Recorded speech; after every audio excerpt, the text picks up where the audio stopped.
I'm married, 31, with a 10-month-old son. My wife and I both have a medical history, and it makes life insurance very expensive. Mm-hmm. We have supplemental life through work, but it's small. Our net worth is $3.1 million, and we have a $400K household income, so that's a very good income. What options do we have? So when I hear 31 years old, $3.1 million net worth, $400,000 income, first option I think is you go to aboundwealth.com/become a client. No, I'm kidding, sort of.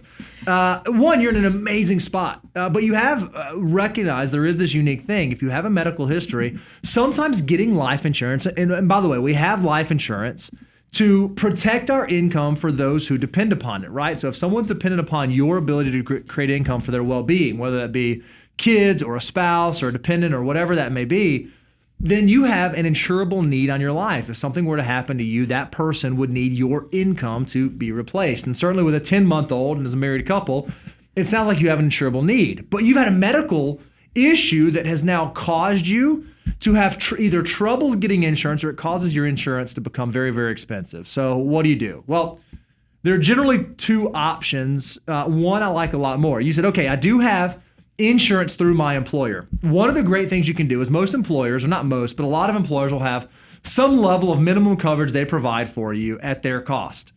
A lot of times what you don't realize is you can actually go to your HR department or you can go to your insurance provider and say, hey, I know that my employer is giving me one-time salary or two-time salary, and that's what they're paying for.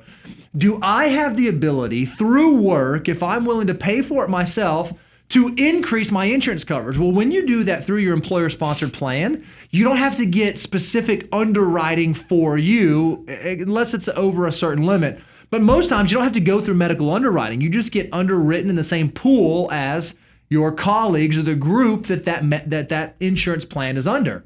So you might be able to say, okay, I get 2 times salary that the company pays for.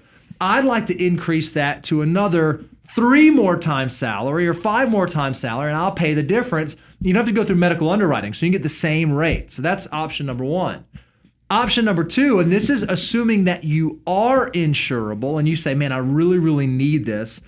You got to get granularly focused on your timeline. Okay, I've got a 10-month-old.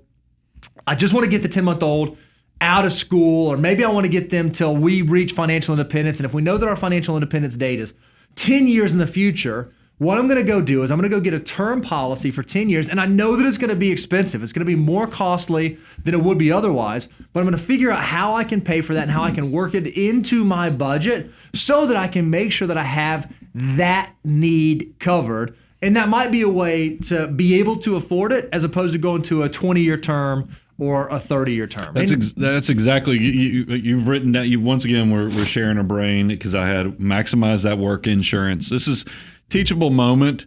If you have group insurance, if you smoke or you have health issues, buy as much insurance as you can through your group because it's usually got some underwriting tied to the pool of the entire group.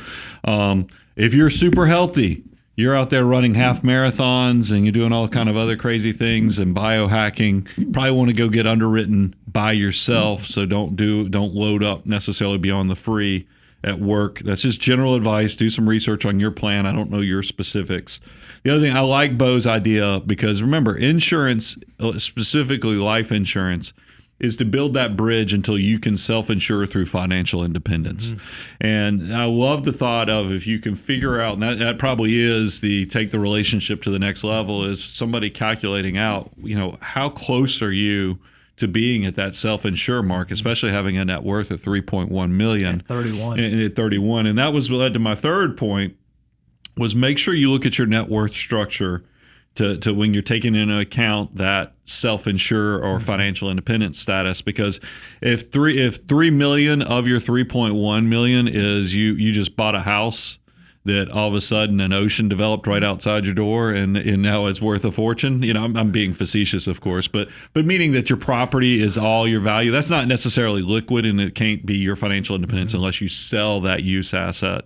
So just make sure you look at your net worth structure so that when you think about self-insuring, because you're financially independent, that you actually have access to liquid assets.